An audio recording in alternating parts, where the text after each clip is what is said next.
Hello সবাইকে।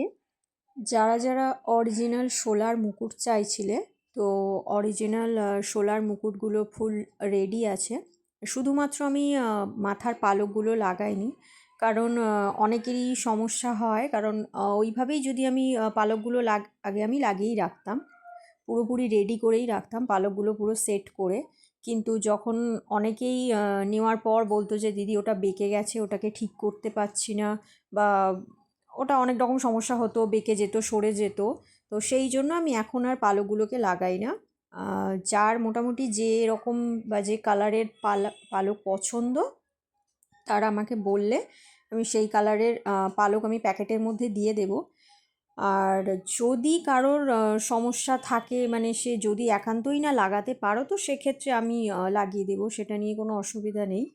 কিন্তু এবার অনেকেই বলতে আসবে হয়তো মেসেজ করে যে আমাদের তো কোনো সমস্যা হয় না, আমরা আমাদের পালক লাগানোই থাকে, কোনো অসুবিধা হয় না। দেখো, সবাই সব কিছু পারে না, এটা শুধুমাত্র যারা ক্যারি করতে পারে না জিনিসটা, ঘেঁটে যেতে বেঁকে যেতেই পারে। তো এটা তাদের উদ্দেশ্যেই বলা শুধুমাত্র, ঠিক আছে? এবার যারা জিনিসটা ক্যারি করতে পারো তাহলে তো খুবই ভালো।